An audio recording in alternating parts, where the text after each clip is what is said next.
Morning, everybody. Happy Sunday. I'm just coming on here to do a little talking about the games yesterday that I had mentioned earlier in the day. I'm not going to mention much about the Italy game. I mean, that was should have been a foregone conclusion. I don't think Spalletti played his strongest side. They got the win, and there's not really much else to talk about. It was nice to see Berardi, keep up his Serie A form, and that's it. I mean, we need to go to England and get a result, not a draw, a win, and that's about it related to that. So as you guys know, I went to the USA-Germany game yesterday, and I'm not this big follower of USA, U.S. men's national team. I keep tabs with what they're doing, because I live in the USA, as you know. I pretty much follow Italian football with most of my time. But anyways, it was an awesome environment. There was a lot of soccer fans. That Pratt & Whitney Stadium is very intimate. There's no bad seat in there.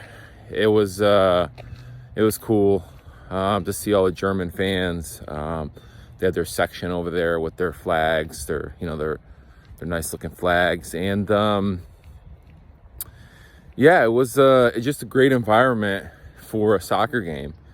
It looked like everybody was excited.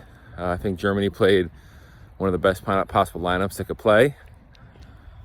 Same with USA, though I don't know much. I don't know, if Germany had any other players that were missing. But, I mean, based on the players they had playing, they had a pretty strong lineup, maybe one of their strongest lineups. But anyways, the game started, and, my opinion is that, Germany, they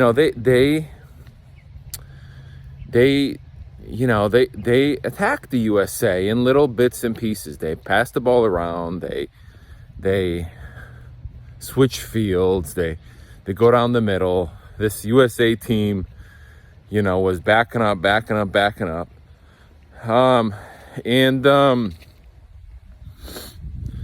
They were letting them, have the ball. Maybe, I don't know. I never played, international football, but maybe the German team is just that much better. And, but Germany start the game, and they're not playing this long ball type of soccer that it looked like the USA was playing. They're, passing the ball around, switching fields. Their central midfielders, I think, are very instrumental in the success of the team. They had a rock solid back line. I mean, those guys were big, including Rudiger, and those guys know how to play football. They would make fouls at the right times to break up the USA's momentum or structure, and they're just a very well trained back line, and they're big. They may not be the fastest, but they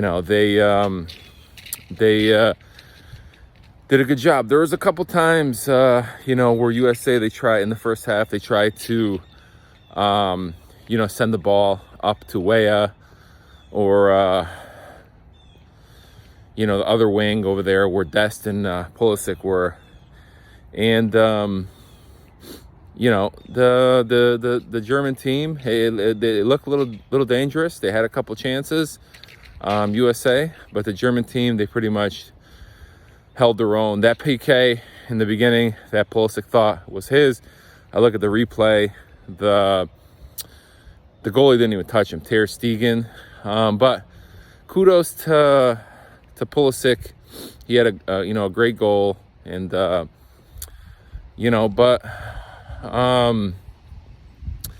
it seemed like A lot of missed chances for Germany. I mean, there was a couple chances in the first half where they really should have scored. They were right in front of the goalie, and they didn't. So, I mean, this is kind of what I expected yesterday, and I think I alluded to that Germany was going to come to play. And they came there with a well, not a well-tuned, but, a fine machine, playing their game and, pushing the ball up USA's half. And, like I said, their midfielders, their center midfielders, they were very instrumental. In that first goal, you see Sane come across. He hits the ball to the midfielder, and then he takes a run up the field. The midfielder has the instantaneous thought, let me pass it on to him. And then Gundogan, after he passed it, he follows up, and he puts the ball in the net. That is a big difference. These guys, they have the center midfielder to create the play. And it happened in the second half too. When the second goal, the ball came right to that, I don't know who it was, it was one of I believe the central midfielders. The ball came to him, and he saw the players onside, and he just tipped it right to them, goal. That is the difference. That is the difference. I don't see anybody on the U.S. national team with that kind of vision. Yeah, they got, good players like, Pulisic and McKennie and, Musa. That freaking guy, man, he was running his ass off. Holy crap. Weah too.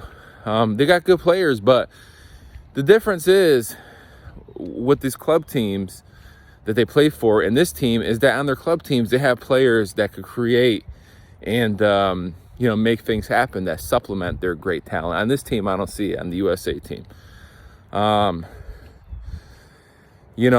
see that, and don't get me wrong, Pulisic, he's a fantastic footballer. There's a lot of other good, fantastic footballers in the team, but they got to be complemented with the right player. I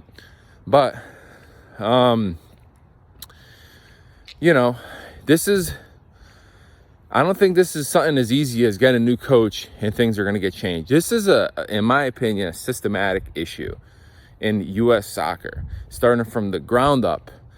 That the USA, they're looking for a more athletic player to play more athletic, a more faster player, and it goes. They don't put emphasis on a creative player like a Gundogan or some of the other players that Germany had, or these other teams have, like a Messi, or the Italian national team. They have many different Locatelli, Tonali, Barella. That's the difference in the defense.